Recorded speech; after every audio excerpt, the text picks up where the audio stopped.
नमस्कार दोस्तों, स्वागत है आपका एक और नई वीडियो में। क्या आपने कभी गौर किया है कि हम अक्सर दूसरों को तो बहुत अच्छी अच्छी सलाह देते हैं, लेकिन जब खुद पर वही बात आती है तो हम वही सलाह नहीं मानते। ऐसा क्यों होता है? क्यों हम दूसरों की परेशानियों का हल तो आसानी से बता देते हैं, लेकिन खुद की परेशानियों में उलझे रहते हैं? क्या ये बस एक इत्तेफाक है या फिर इसके पीछे कोई बड़ा राज छुपा है? आज हम जानेंगे इसके पीछे की साइकोलॉजी और फिलॉसफी और इसे कैसे समझें। तो आइए जानते हैं Why we give better advice to others but struggle to follow it ourselves. दोस्तों, जब हम किसी और की परेशानी सुनते हैं तो हम एक ऑब्जर्वर की तरह होते हैं। हम उस परेशानी से इमोशनली डिटैच्ड होते हैं, जिससे हमें प्रॉब्लम को अच्छी तरह से समझने में मदद मिलती है। हम हर तरफ से देख पाते हैं, लॉजिक लगा पाते हैं और बिना किसी पक्षपात के सॉल्यूशन बता पाते हैं। लेकिन जब वही परेशानी हमारे सामने आती है तो हम उस ऑब्जर्वर की भूमिका से बाहर आ जाते हैं और उस सिचुएशन का हिस्सा बन जाते हैं। हमारी अपनी भावनाएं, कमजोरियां और एक्सपीरियंसेस उस प्रॉब्लम में मिल जाती हैं, जिससे हमारी लॉजिकल थिंकिंग कमजोर हो जाती है।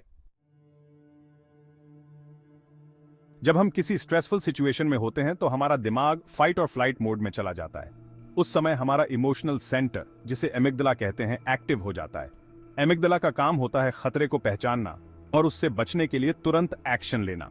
लेकिन इसी इमोशनल फ्लडिंग में हमारा प्रीफ्रंटल कॉर्टेक्स, जो लॉजिकल थिंकिंग, डिसीजन मेकिंग और प्लानिंग के लिए जिम्मेदार होता है, धीमा पड़ जाता है। इसी वजह से हम उस समय जल्दबाजी में डिसीजंस लेते हैं और बाद में पछताते हैं। दोस्तों, हम सब में एक आदत होती है खुद को अच्छा और सही साबित करने की। इसी आदत को सेल्फ सर्विंग बायस कहते हैं। जब हम किसी प्रॉब्लम का सामना करते हैं तो ये बायस हमें अपनी गलतियों को नजरअंदाज करके दूसरी चीजों पर दोष मढ़ने के लिए कहता है। हम सोचते हैं कि हमारे साथ ही सब गलत हो रहा है, हमारी कोई गलती नहीं है। इससे हम खुद को एक विक्टिम की तरह देखने लगते हैं और प्रॉब्लम को सॉल्व करने की बजाय उसमें फंसते चले जाते हैं। जब हम किसी और को सलाह देते हैं तो हम नेचुरली थर्ड पर्सन पर्सपेक्टिव अपनाते हैं। हम उस प्रॉब्लम को ऐसे देखते हैं जैसे कोई फिल्म देख रहे हों। इससे हमें सिचुएशन को अच्छी तरह से समझने में मदद मिलती है और हम बिना किसी पक्षपात के सॉल्यूशन बता पाते हैं। जब हम खुद को इसी थर्ड पर्सन पर्सपेक्टिव से देखने की कोशिश करते हैं तो हमारी समझ बढ़ती है। हम खुद को उस प्रॉब्लम से अलग करके देख पाते हैं और बेहतर सॉल्यूशंस खोज पाते हैं। चैप्टर 5। हम में से ज्यादातर लोग असफलता से डरते हैं। हम उस जिम्मेदारी से भी डरते हैं जो हमारे डिसीजंस के साथ आती है। जब हम दूसरों को सलाह देते हैं तो हमें उस फियर ऑफ अकाउंटेबिलिटी का सामना नहीं करना पड़ता, लेकिन जब हमें खुद एक्शन लेना होता है तो उसका नतीजा क्या होगा, इसका डर हमें रोकता है। यही डर हमें अपनी ही सलाह मानने से रोकता है। चैप्टर 6। कॉग्निटिव डिसोनेंस एक ऐसी मानसिक परेशानी की स्थिति है जो तब पैदा होती है जब हमारे बिलीफ्स और एक्शंस में फर्क होता है। जब हम किसी को अच्छी सलाह देते हैं लेकिन खुद उस पर अमल नहीं करते तो ये डिसोनेंस पैदा होता है।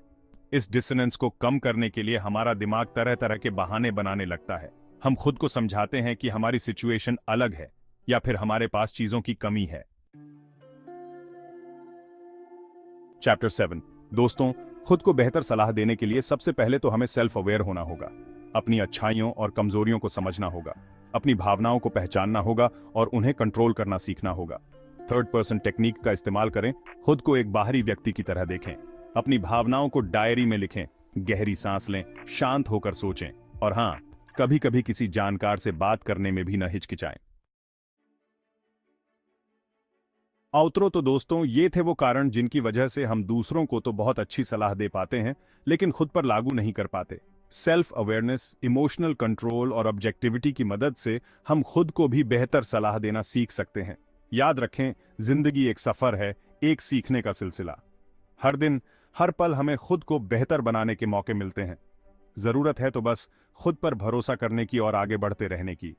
अगर ये वीडियो आपको पसंद आया हो तो इसे लाइक, शेयर और सब्सक्राइब जरूर करें। मिलते हैं अगली बार एक नई सीख के साथ।